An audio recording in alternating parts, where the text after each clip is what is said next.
welcome back to the garage, everyone. All right, you caught me on a parts house run on a beautiful Saturday morning. And we stopped off at the Walmart. We stopped off at the O'Reilly. Next up, we're going to go to Advance, and after that, we're going to go to Napa. So we're on the quest for shop towels, grease, gear oil, brake clean. Yes, I said brake clean because I have a special purpose in mind for the brake clean here in a little bit. Got one more item I need to pick up, and that is a differential gasket for the old Corvette. And after that, we're going to head on back to the shop and see if we can't dig into this project for a Saturday afternoon. You guys stay tuned. It's going to be gripping.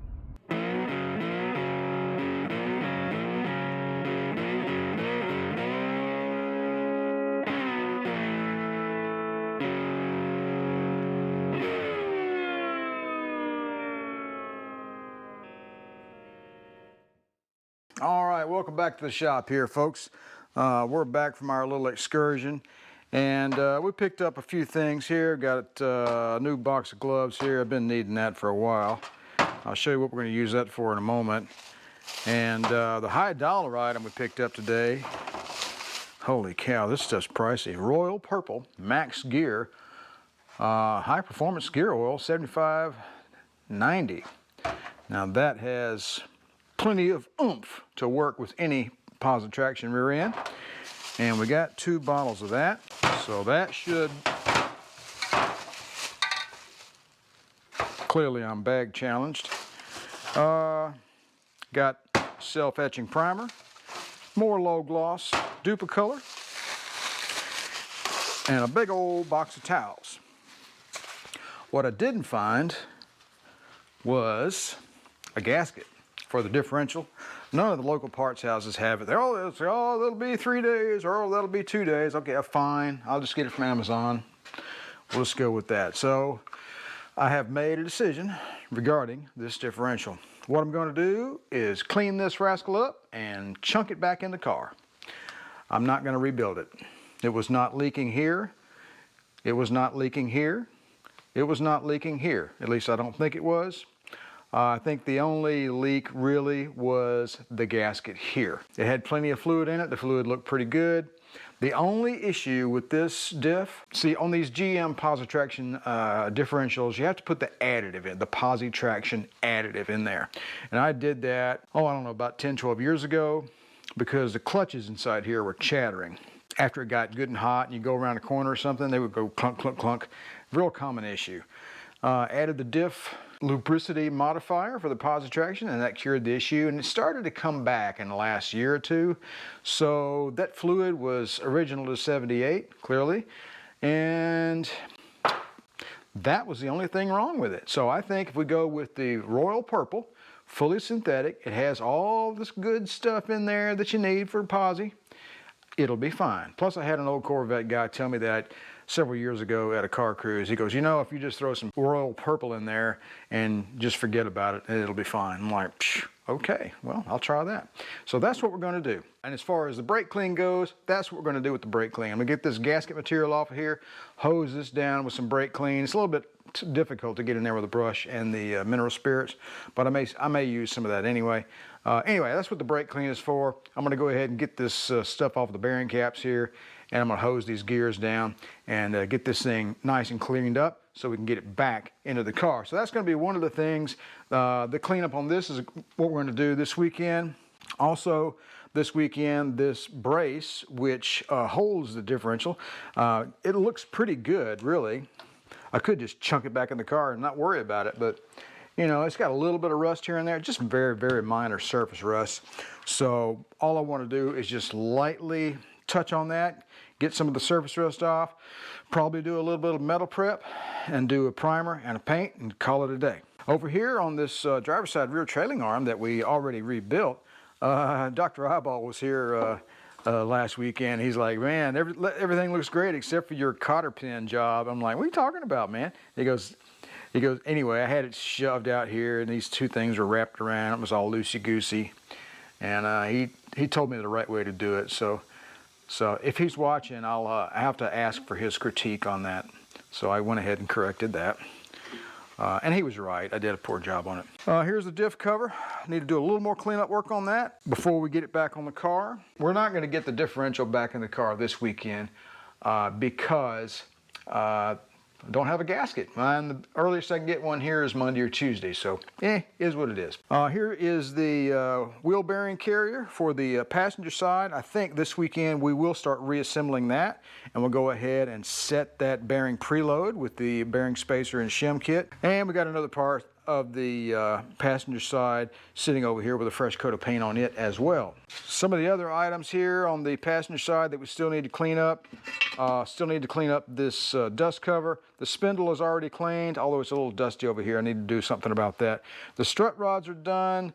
The driver's side axle is done. The passenger side axle is sitting down there. We might be able to start cleaning that up. We need to put new joints, U-joints in the drive shaft, and I want to put new rubbers in between the leaves on the leaf spring. We need to clean up this guy as well. You know, I got a few parts over here on the shelf. This goes underneath the diff. Actually, I may do nothing with this. It looks pretty good the way it is. I might scuff it a little bit, maybe put a little black on it. Not sure what I'm going to do right there. And over here we've got the passenger side rear trailing arm dipped down into the evaporust, and I believe the passenger side axle flange is in there as well. So we'll be taking that out of there and cleaning that up. So we got a lot of stuff to do this weekend, and most of it is just going to be cleanup work, to be honest with you. We might start putting some stuff back into the car, but you know, that remains to be seen. Not going to get in a hurry, not going to get in a rush. We're going to do it right. All right, there's the passenger side axle flange straight out of the evaporust and over to the wire wheel, and basically brand new part. So we'll go ahead and tape up here and here, and we'll go ahead and do a metal prep on it, and prime, and then a paint.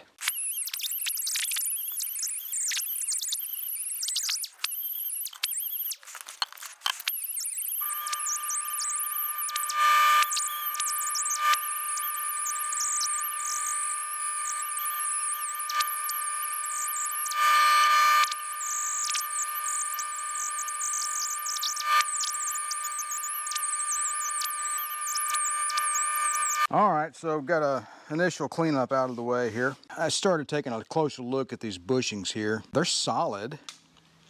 I'm not entirely sure how they're constructed. There's some rubber here, clearly, and there's a lot of cracking on it. Are they deteriorated and falling out? No, not really. But if we got this thing out of the car,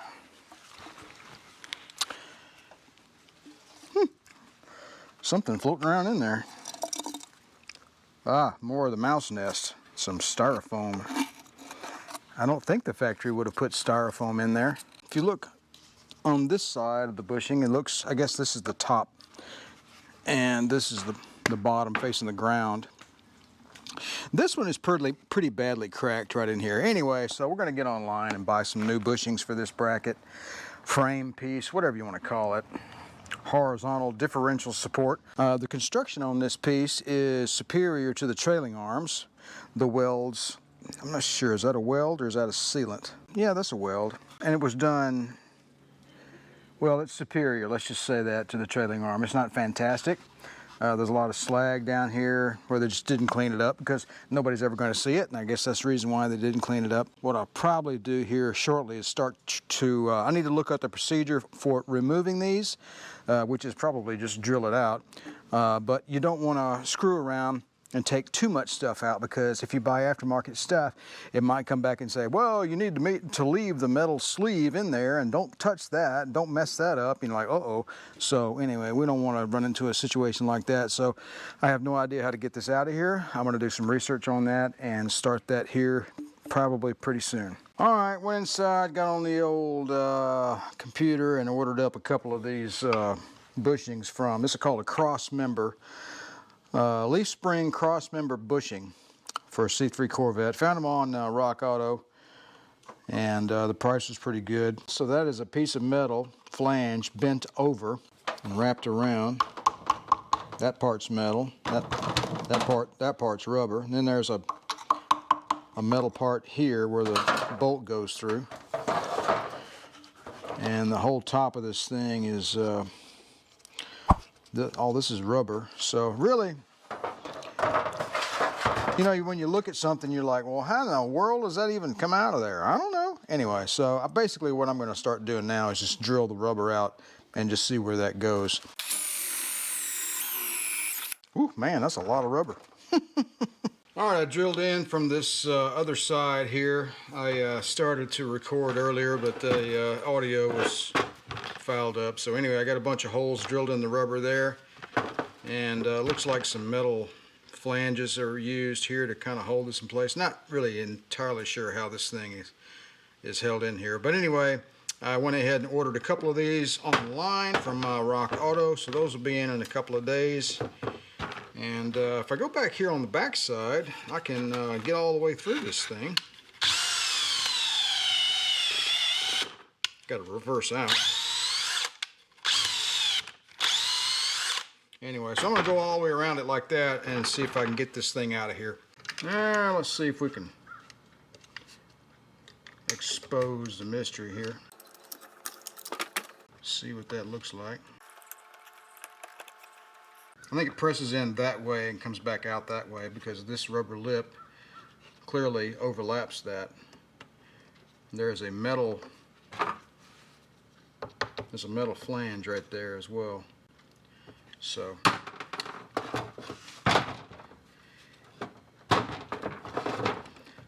I believe that these little metal flanges here have to be bent back up this way, and then you press it out that way.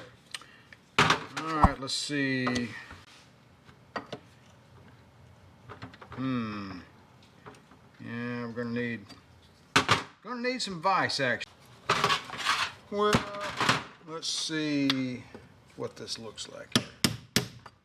How easy or hard is that gonna be? That ain't gonna be too bad. Use a bigger hammer. Let's see if I catch it on the corner. I don't want to bend the flange on my cross member here. Which I may already be doing. Actually, no, that's silly. There's no reason to not just put it in there straight away like that. Yeah, let's do that. Let's do that. Okay, cool. All right, I'm going to go all the way around and see if we can't press this thing out of here. Have you ever taken a cross member bushing out of a C3? No, I've never done this. Anyway, we got all those tabs bent up or back this way, and actually it's coming out pretty easy. Not a problem. That's what your cross member bushing looks like. And obviously, forgetting about the holes, there was a lot of cracking in here. And just looked like crap in general. So I think we're doing the right thing by changing this out. So, and only very, very minor rust there. Just a little bit of cleanup work to do right here. Let's see if this one is just as easy.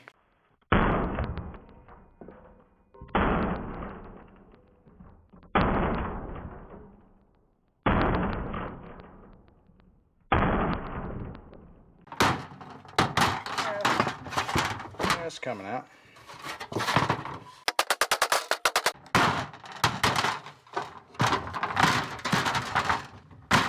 That wasn't hard. I boogered up the edge of that thing. We'll tap that into submission. We'll use a punch for that, I think. All right, that's good enough. Got it back round, so. All right, I guess we're gonna wait on the replacements from Rock Auto. And anyway, so in the meantime, I'm gonna go ahead and do a little more cleanup work on this piece and go ahead and prime it. All right, that's what we got. That's a mild cleanup followed with mineral spirits. And I think what we did was we got all of the factory original undercoating off of it and exposed a lot of the bare metal. And which is fine, because we're going to POR 15 metal prep it. And then we're going to prime it with self-etching, and then we're going to do a low gloss duplicolor black. and it'll look pretty good. And then we may go back with some undercoating on top of that too. So, all right, so let me go ahead and put this over next to the garbage can and start in with the metal prep. All right, we got the passenger side axle flange out of the evaporust and cleaned it up on the wire wheel. Went ahead and did the metal prep. That's what the white haze is about.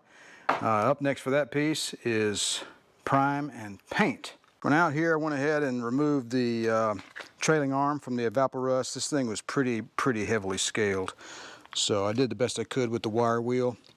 Cleaned it up really well. I'm going to hit it again with the abrasive disc on the die grinder best I can, and then this guy will go ahead and get the POR 15 metal prep treatment as well just shortly. And this guy here, the cross member, is about 20 or 30 minutes into its metal prep exercise. I think that'll be the last dose I give it right there. There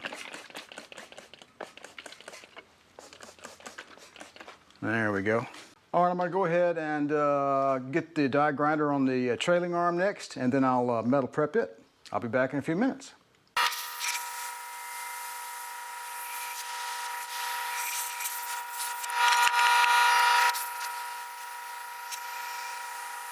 All right, the trailing arm is ready to get washed off. Once I wash that off, you'll see the gray coating from the POR 15 metal prep. And over here we've got our first coat of primer on the axle flange here. And I'm going to go ahead and do a duplicolor, low gloss. Little dust coat here. And back over here at the cross member, I just got a first dust coat of self-etching primer on. And we'll do one more. We'll do 3 coats probably. Of course, I'll have to flip it over and do the other side. All right, while various coatings are drying outside, I'll go ahead and start on this rear stabilizer bar, anti-sway bar, whatever, otherwise known as Gymkhana suspension. I just think the name is silly. And we're going to get new bushings here as well. Actually, new brackets for these bushings came with the kit. Not sure why that might be needed. Maybe the new bushings don't fit these. I don't know. But I think I'll probably, if I can, I'll reuse these and keep that part original. So this is a little ungainly, actually. So up next, I'm going to go ahead and remove these bushings here from the end. And after that, we'll go ahead and sand this thing down and give her the same old treatment. Wire wheel, abrasive wheel. Can't fit in the evaporust bucket, unfortunately. So we'll give it the metal prep too, and then we'll give her a paint job just as the final step. So all right, let me go ahead and tap that out of there. Yeah, that's coming on out. I don't reckon I'm going to damage this spring steel by pounding on it. Anyway, let me go ahead and tap this one out and tap that one out, and we'll go ahead and start cleaning this unit up. All right, I just clamped it in the vise there and tapped it out with a flat-ended punch. And that worked out pretty well. Kind of annoying. This spring steel is pretty bouncy. All right, so here's the new bushing, polyurethane, clearly. And I couldn't find the crack, and I was like, how am I supposed to get this on there? But the crack is like, I don't know, it was cut with this microscopic blade or something. Anyway, but it's there.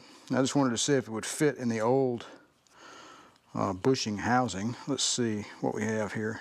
So it has a different style, right? So the original one has flat edges, and this one has these ridges on it. And they go, I guess that's the more modern way to do it, really. But is there anything that says I can't put this in here? I mean, it fits, but you would have some space right in there like that. So these are kind of pretty and all, but I don't know. I'm gonna wrestle with this one. I'm tending, I think maybe, I mean that, you know, if that was a really key piece of kit, as the British say, that was really vital. But really, that little anti-sway bar back there, I don't think it really does a whole lot. It does a little bit, but I don't think it's going to overcome. I don't think that's going to cause a problem. I think I'm going to reuse my original brackets. So that's my decision. If you guys know better or think better or have a comment about it, leave it down below and let's chat about it. You know, the verdict's not out on this thing yet. This is just a process, folks. So, all right, I'll be back shortly. All right, there's a Gymkhana anti-sway bar. You can hardly see it, the daggone thing is so skinny. I got the flat disc after it and cleaned it up pretty good, and he's gonna get a dose of this metal prep just like everything else.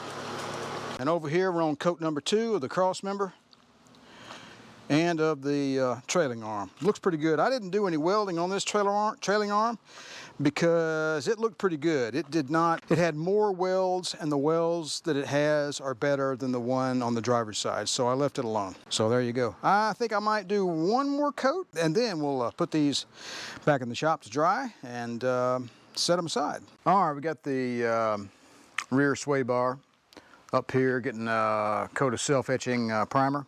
I already did the metal prep, and so that's soaking in that primer. Put another coat or 2 of that on there, and then I'll get the black on that one as well. This piece is done. It's the back side is drying. Here in another 15 or 20 minutes, we'll get that inside and get it squared away. And I think I'm done for the day, actually. So what are we gonna do tomorrow? I think tomorrow we'll start the day off by setting the bearing preload in the bearing carrier here. And then, if we get lucky, we might start reassembly of the passenger side trailing arm. And clearly, we also still need to clean up the differentials. But I think we're gonna pick that back up tomorrow. All right, we're back at it today. Got the bearing carrier for the passenger side out here. Got everything laid out that I need. I've got the inner race that I'm about to pound in. Got the inner bearing, and then set 5 here goes on the outer. So let's get some grease here. And we'll go ahead and get a little corrosion protection on here. You want to keep all these bearing parts in their original bags until you get ready to put them in. Let's go ahead and get the inside lubed up so we don't have to worry about any more flash rust. Cleaning time is over. It's time for reassembly.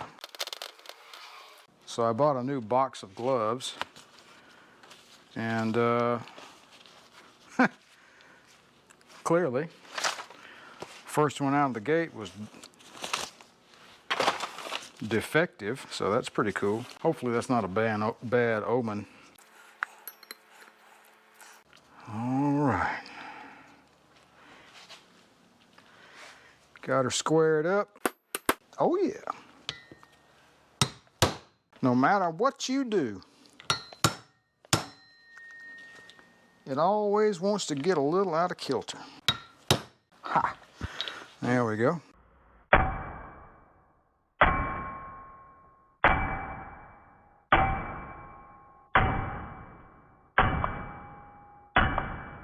All right, we're going to move to a different size to move forward here.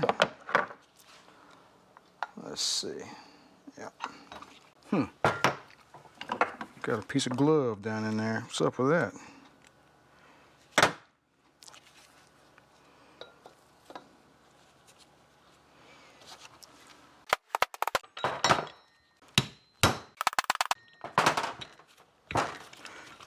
That's pretty awesome. Yeah, that one's a little too big to get down in there, isn't it? That was a little ambitious of me.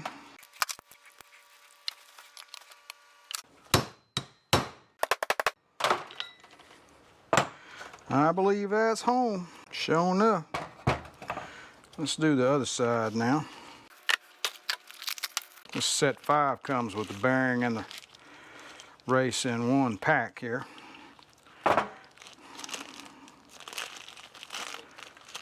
Still need to pack these bearings, hadn't done that yet.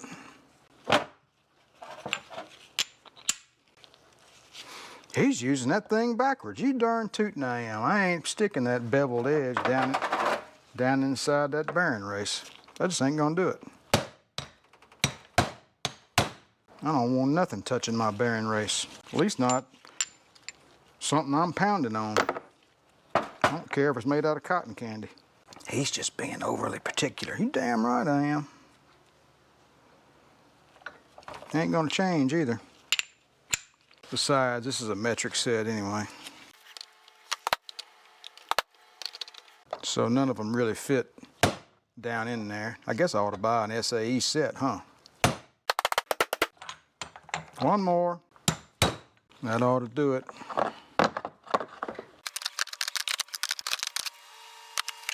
All right, we've got our bearing races installed. We'll go ahead and pack these bearings off camera, and then the next thing you'll see, we'll be back over to the metal bench, and we'll be doing the bearing preload procedure. All right, here's the original bearing spacer out of the passenger side. So I noticed right here, looks like a defect, and I don't know, it looks like maybe, I don't know if there's a defect in the metal or maybe it was repaired on the factory floor or something, but it looks like there was a hole there and then somebody welded it and ground it down. And there's metal there. There's some, looks like a piece of metal there, and it's flaking off. So I can flake it off with my fingernail. So I'm not going to reuse that like we did on the other side. We're going to go new. We're going to use a brand new one out of the pack. So we're going to get our starting point here and see what that is. Come on. Tools have to work, not be a nuisance. Of course, I did buy the cheapest one in the store, so it's not a stare-at by any stretch of the imagination. I got 1.7845, 1.786 there. Let's call it 1.785. We'll go a little bit beyond that, and that'll be our starting point. So let me find a combination here, and I'll be right back. All right, let's go ahead and get set up here. Let's see, the outer bearing goes onto the tool first.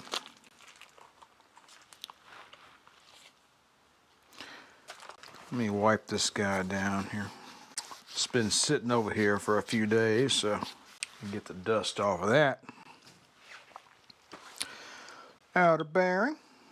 I don't know if I mentioned this last time, but the instructions on this wheel bearing setup tool are actually backwards from the service manual.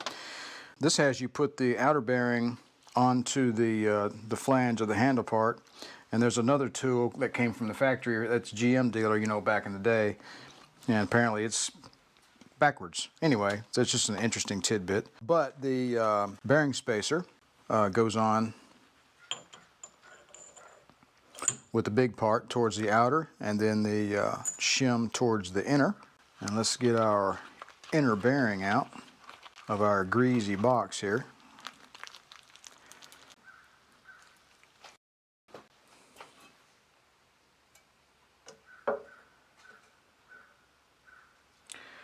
And double check, make sure we're good to go there. I got a 1.8 spacing.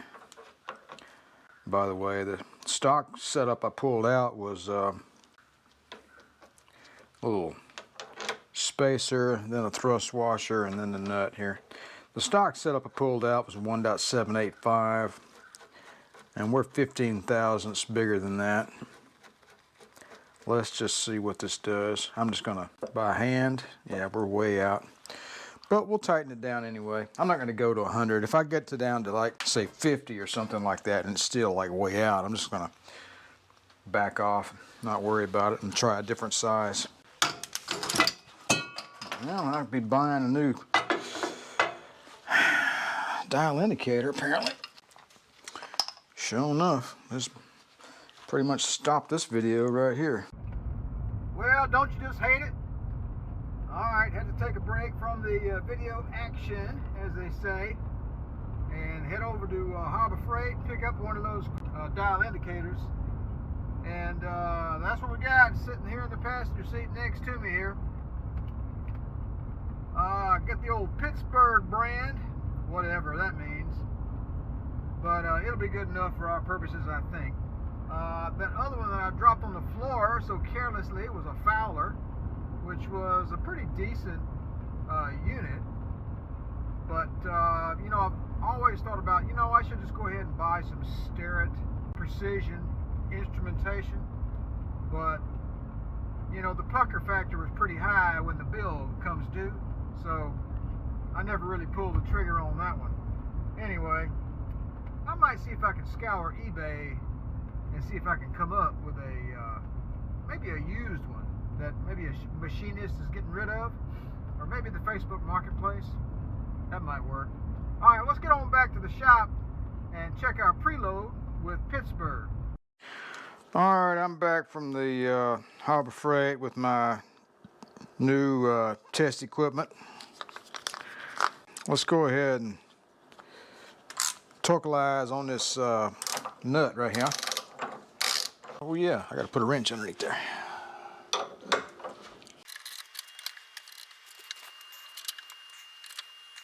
And let's see what that does. I don't know how much is on there. It's not the spec, I can be rest assured. However, I think we'll go ahead and get it torqued on down here. Whoops. I gotta put my foot over there. Alright, that's 80, which is good enough for the initial test. Let's go ahead and put our dial indicator on now just to see what kind of a, I mean, you can see it move there. And let's put the 0 up. I don't know what they put these little black markers on here for. They just to have some allure or sophistication. I really have no idea what those stupid things are for. Alright, we're on the 0. Do a little cell phone camera action here. And that's what we got. So, let's see. Yeah, we got like 99 to 24, 25, that's 25 thousandths. Yeah, 27 or 28, a whole bunch. So let's let's pick another shim. All right, let's take everything apart here.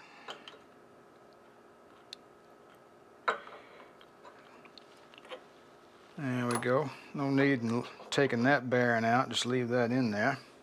The shim has a tendency to stick with the grease to the underside of the inner bearing. So for sanity's sake, which one did we pick? We picked, that's a 0.144. We're going to call it 0.145. It says 144.5. Let's call it 1 point. That's 145 thousandths. Let's take off 20, so we'll need one that's 125 thousandths. All right, so it was if it was 27 thousandths to 0, if we take out 20, that leaves us with 7 thousandths. 145 minus 20 is 125. That's 126 thousandths right there. That is a real good candidate. This 126, we're going to put that one in there and see what we get here. All right. Spacer, brush washer. Careful. All right, let's see what we get.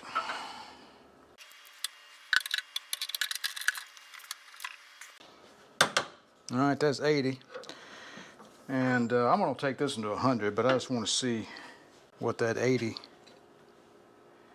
That feels pretty good. It might be a little bit out of spec, but let's see what that does. Right on 0. Hard up 8. Right on 0. Hard up. 8. I'm calling that good right there. Before we can call it good, though, I got to bring it up to 100. I got to bring it up to 100.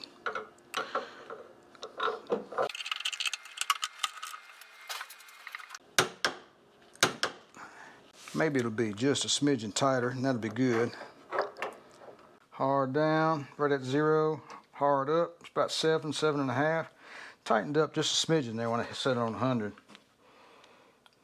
7.5, 0, 7.5. When we put it back together, it'll be even tighter, as we found out, because I set the other one to 2, and I got basically 0 now, but I'm gonna leave it alone. I got this one that was like 7, 7.5, maybe 8. So after we get it installed, it should tighten up quite a bit. I'm gonna leave it right here. Let me go ahead and tear this setup down and set this guy back on the bench and cover it up, and we'll move on to something else. All right, I'm running out of time this weekend. I got the dust shield for the passenger side outside doing a metal prep, and then I'm gonna paint it. But let me show you the big time suck in this project. So this is the piece that holds the shock on the driver's side. As you can see, it's all clean and shiny and new. And I've probably got half an hour in that piece. And, you know, not to mention the bolts, the hanger bolts in the back. And here's the bolt that holds the trailing arm onto the car. Basically brand new. So I got that in a new bag, keeping it separate from the dirty bag.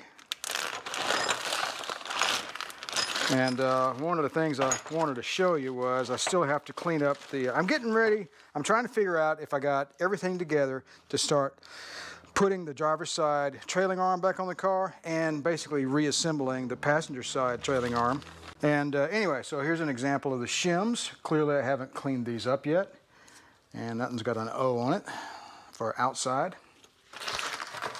And this one has got an I on it for inside. So these are pretty nasty, but all I'm going to do to these is get the abrasive wheel on the die grinder out to clean those up. That is just another item in the long list of stuff that has to be cleaned up.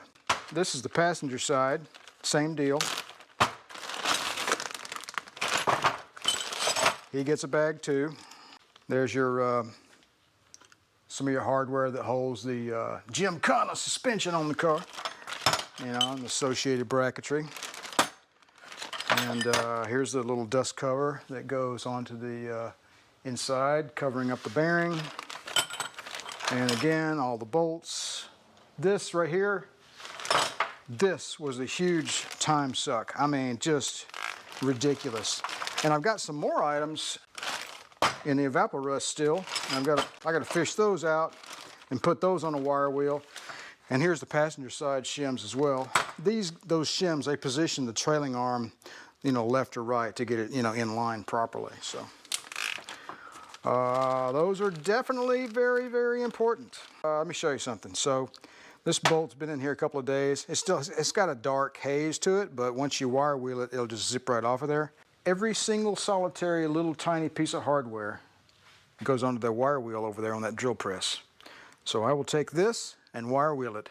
This gets a wire wheel. This gets a wire wheel, okay? That's the time suck. The hardware on this car is going to basically be new. I'm trying to give you a little perspective into what I'm doing here. I'm just trying to make it good, you know what I'm saying? All right, folks, I think I'm gonna have to wrap this video up. I've had enough for one weekend. I've been cleaning parts and cleaning parts and cleaning parts, and I just reminded myself I still have to go outside and get the passenger side dust cover, wash that, put a primer coat, and go ahead and paint it up. I think I'm going to do that tonight before I close up shop. I'm going to go out on a limb and say I think I have all the hardware for the trailing arms cleaned up now. I've got all of the differential bolts cleaned up. It's been a long haul this weekend. I spent a lot of time cleaning parts. However, we did do a little work. We got the bearing preload set, and on the second try, without having to modify a shim, and that worked out pretty well. I didn't get around to the differential. I ran out of time. Plus, I need a gasket. It won't be here until like Tuesday or Wednesday or something like that. And what else did I order? Oh yeah, we're waiting on the cross member bushings as well. That won't be here for 2 or 3 days. So really, without those bushings, we can't put the differential back in the car. So I'm going to hold off on that. All right, that is all for part 7 of our mechanical restoration series on the old C3 Corvette. In a couple of days, you might see something on the Cadillac as well. Just a little sideline extra. All right, folks, that's all for now. I appreciate you guys stopping by the channel. Don't forget to like, share, and subscribe. And if you'd like to be notified whenever I release a new video, don't forget to click that little bell down below. You guys have a good one, and remember to enjoy restoring your classic C3 Corvette.